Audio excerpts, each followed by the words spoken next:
Hey everyone, welcome back to our channel. In today's quick tutorial, I'll show you how to add a poll to your Facebook Reels.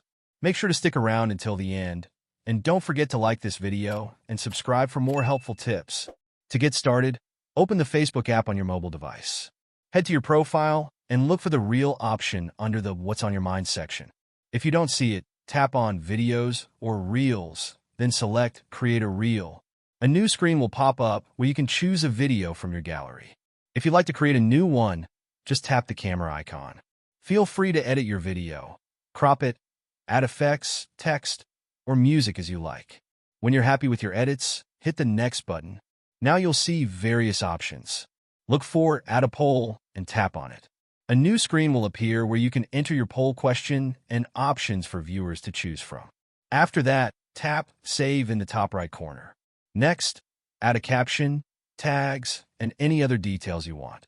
Finally, tap Share Now to post your reel with a voting poll on Facebook.